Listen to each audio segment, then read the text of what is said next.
as you know by now, it was a pretty disappointing end to the Wild season last night in St. Paul. They lost to the Vegas Golden Knights 3-2, ending their playoff run. It's the 8th consecutive time that the Wild have exited the playoffs after the first round.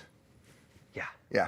Alec Ausmus is here with our KSTP Sports Department to talk a little bit more about it. Alec, thanks for joining us. Good to be here. First time on Minnesota Live? Yeah, first time. Great. Thanks for having me. Everyone, Alec, Everyone.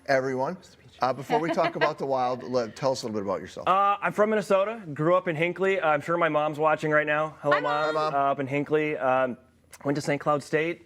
Bounced around the Midwest a little bit doing some TV stuff. Where'd you work Oh, before? my gosh. Where did you find that? That's me in Bismarck. That's where I got my start. Bismarck, Oh, you're North on Dakota. Bismarck. Okay. Yeah, Nice. yeah. That's a show called Marauders Weekly that I did. Holy cow. I didn't know you guys had this picture. Yeah, started in Bismarck. I went to WDIO in Duluth. Yeah. There's me at Target Field. Wow. Yeah, that's me at Target Field during the All-Star game back in 2014, I think. Nice. Then I went to Madison, Wisconsin. That was pretty fun. Went to Wichita, Kansas. And here I am. So Joe Schmidt called me 3 years ago and said, we want to bring you home. And when you get that phone call, you don't turn it down. Absolutely. That is so it's awesome. We're glad you're here. Yeah. You're a great member of the team for sure. Good to be here.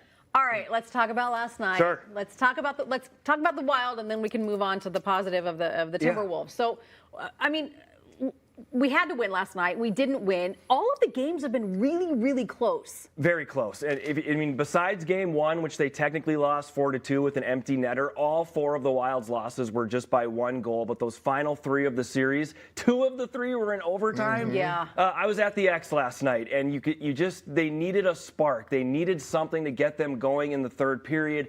They had a million chances, didn't capitalize on any of them. Went in the locker room after the game. It's obviously very somber in there after a playoff series loss like this. The guys know the pieces are there.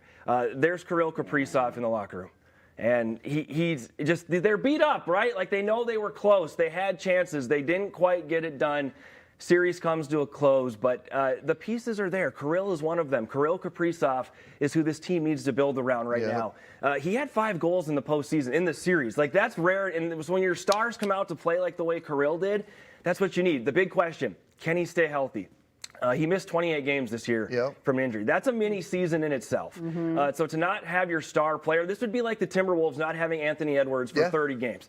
That's the kind of caliber player Kirill Kaprizov is. And butt him up with Matt Boldy. Matt Boldy played with Team USA last year. That's the kind of up-and-coming player Matt Boldy is. Matt Boldy also had 5 goals this series. So it was kind of a breakout year for Matt Boldy. And to have Matt Boldy, Kirill Kaprizov as these up-and-coming guys, they performed well in the postseason. To come up just short like this, you got to think that this is the area that they need to build on moving forward. So are we finally done paying Ryan Suter and Zach Parise? Isn't that 2012, right? If you guys can think back. I remember the day it happened, and everyone 2012. was freaking out, and it was like, oh my God, we have these guys, they're coming. And that didn't go the way that everybody hoped, but they've been paying them this entire time. Money. There's been recently up to $14 million of dead cap money the Wild have had to pay these last couple years. That is finally off the books.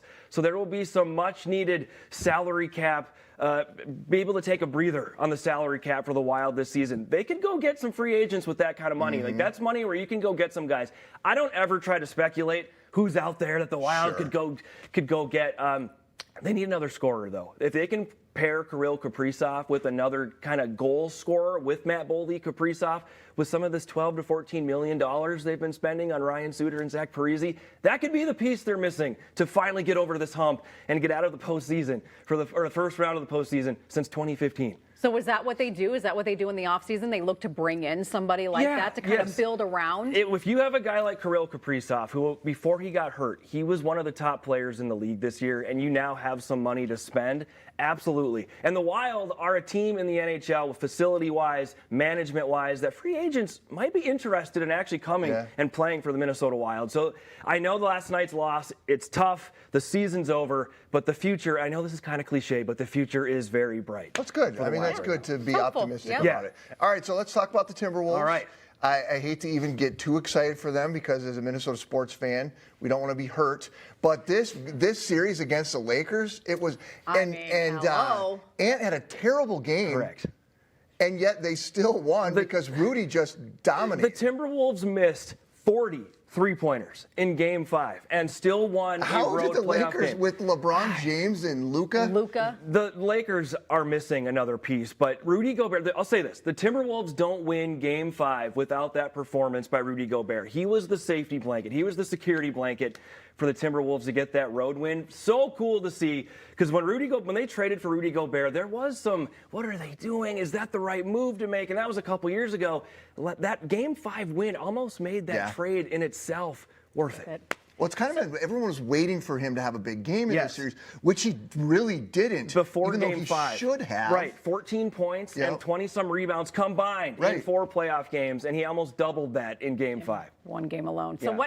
where do we go next? I mean, who are we up against? Either Golden State or Houston? Yeah, so Golden State and Houston play tonight at 8 o'clock. And if Golden State leads that series 3-2, if the Warriors win, the Timberwolves then would host games 1 and 2 against Golden State, because the Warriors were the 7 seed, Timberwolves were the 6 seed when the regular season ended. Okay. All right, so everyone hears Golden State, and of course they think Steph Curry, and we've got some great defensive weaponry in our personnel lineup. Yeah, and Steph Curry's still a great player, but he's not quite the Steph Curry that we've seen. They also have Draymond Green, who's kind of long in the tooth. And remember, Golden State Julius Randle is going to absolutely. crush Julius Draymond Randle's Green. been one of the biggest bullies in the playoffs. It's been great. But Jimmy Butler plays for Golden State, so there are some drama-filled I forgot about storylines. If they come to town, it'd be Jimmy Butler's first time back at Target Center with Golden State if they come here. I know for a fact Jimmy didn't make a lot of friends over there. He doesn't make friends anywhere. It's going to be a great series. I anticipate Golden State winning tonight. So start planning for the Golden State Warriors to come to town either Monday or Tuesday. If you're the Timberwolves, who do you want to play? Who's the better team? I think Golden State. Houston, to me, the Houston Rockets are an up-and-coming young team, just like the Timberwolves. I kind of like the Timberwolves' depth against an older team. I mean, LeBron James is 40, and they just beat him. Yeah. So, Timberwolves, I want Golden State. I forgot about the Jimmy Butler I know, and Draymond Green he's and Rudy. a spiteful player. Yes. Like, he will go after the Timberwolves specifically. And Draymond Green likes to talk too. Well, this will be fun. Yeah, Awesome. Alec, thank you. Thanks for This was stopping fun. by. Thank you. All right. Tickets for the games at Target Center. Well, I'm just seeing this right now. Go on sale at noon today. Is that true? Yeah, Monday. Okay, that just got added. I guess I didn't see that. Okay.